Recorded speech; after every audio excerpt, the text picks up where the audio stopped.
It must be how he connects his nervous system to the arms. He wants to connect with you? I think so. I guess that's kind of flattering, right? Right? And that's an extract from the latest issue. Yep, as creepy as it sounds. Yeah, that's right. This comic makes my skin crawl. So the latest edition of the Amazing Spider-Man comic series is out, and you know what time it is. It is time to review it. So if you're subscribed, and if you're not, then what are you doing? Then you'll know that we review every single issue of the Amazing Spider-Man when it comes out. We talk about the very little amount of good things that have happened, and the bad. But to be honest with you, I actually kinda liked this issue. When it comes to the standard of Spider-Man comics, this should be nowhere near the quality of what we should expect. But from the quality of the content that we have gotten recently, this has definitely been a step forward.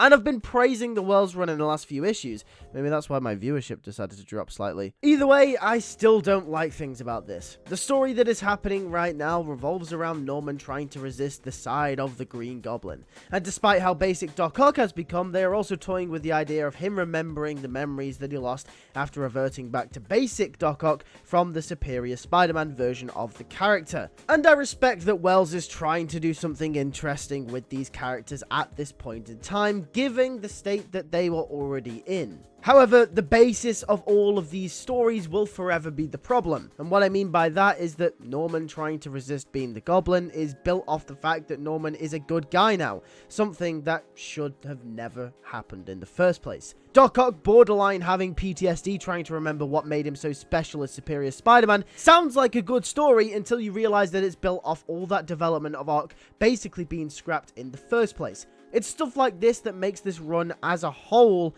kind of pointless in my opinion. But if we take a look at the run at face value and try to enjoy the issues as they come, this one ain't too bad. I really like how Norman is written, and in fact, he's probably one of the most consistent characters throughout this entire series. Some of the characters are really either inconsistent or downright painfully bad to read and out of character. But Norman, ever since he has become a good guy, God forbid, has actually been a pretty well consistently written character. You can hate the concept, God knows I do, but the execution ain't too bad. The Norman story is actually kind of growing on me. And obviously in this issue as well, we have the ending which sees Norman getting injected with some kind of serum which will most likely allow him to tap back into his goblin side once again. So, like I've been talking about for weeks, they are building up to a Spider-Man Goblin showdown, and it will be tasty! Doc Ock is pretty good in this issue as well. I despised him last issue, but here I actually kind of do like how he's tampering with the memories that once again made him Superior Spider-Man.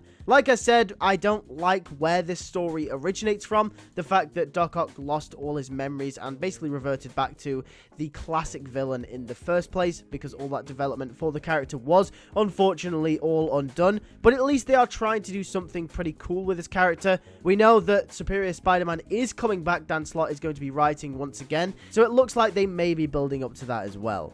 Also, him trying to uncover Norman's true plans and intentions is really cool, because it shows that even at baseline, villainous Otto Octavius doesn't trust Norman Osborn, which shows how much of an evil person Osborn is. So that was pretty neat. So yeah, all things considered, for what the Norman and Otto stuff was, it was pretty cool. But the hell is this tentacle story? Okay, so this whole tentacle story with JJ and Peter makes my skin crawl, and I hate it. It's like some weird fetish. I can't help but think that the writing team likes this sort of thing, if you get what I mean, but this is weird. Obviously, I'm joking.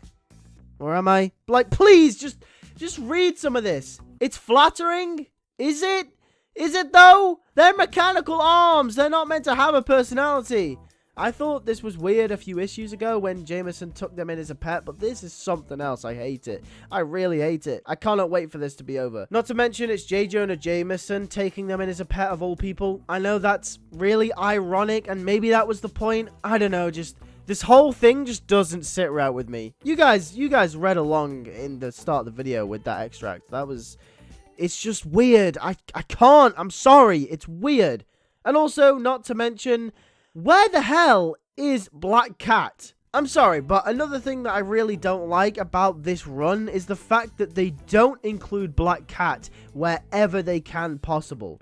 I really hate that Black Cat and Peter's relationship is the best part about this run, because they never show them together. Zeb Wells, despite all the criticism he gets, one thing that he really does really well is he can have a very interesting and fun issue when Black Cat and Spider-Man are just kicking ass. In fact, all the issues where Black Cat has shown up are basically the best ones thus far. I don't know why he doesn't play on his strengths, because when he writes Cat, it's always fun to see the chemistry her and Peter have. And seeing them bounce off each other while crime fighting is also really cool, and we get to see a different dynamic. I blabber on about this pretty much every video where Black Cat doesn't feature, so... But, you know, thing is, it's one of those things about this run which is such a missed opportunity. They need to get on this. Anyways, back to the weird tentacle story. So yeah, essentially the bare bones of this story follows the idea that Peter needs to do a little fusion dance with the tentacles so the Neuralink can attach to his spinal cord, so basically they can find out where Norman is. Don't ask me how that works, it just does. And they do it, and it's this weird bonding scene as if they're meant to be together. Peter even mentions or implies that he kind of misses having the arms.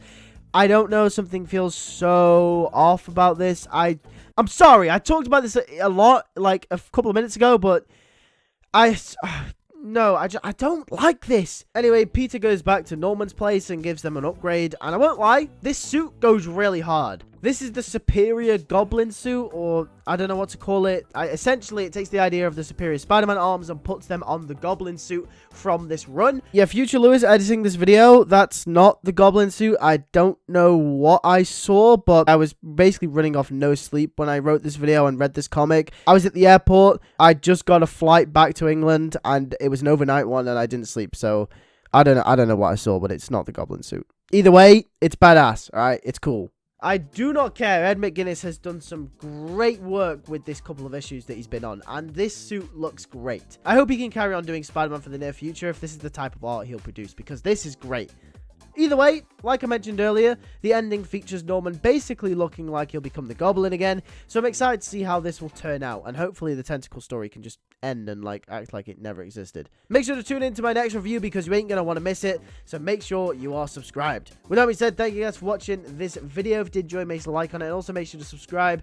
Make sure to like and subscribe because I'm currently really ill. I just got back from New York City and I'm like, I don't know, I'm dying, so please subscribe. You know, just do it. Also, if you want to support me as a creator, the best way to do that is to buy my memberships just for 99 pence a month, which is like $1.20. You can get all of my videos early. You can also get little badges next to your names. You get emojis to use in live chats and chats. You can also basically get exclusive updates to upcoming videos. You can get my updates on my calendars, and you get priority reply to comments as well. And that's literally just for 99 pence. There's an upper tier which is £2.99 where you get exclusive content and basically all the other perks from the previous tier as well. So with that being said, thank you guys for watching. I'll catch you guys in the next video.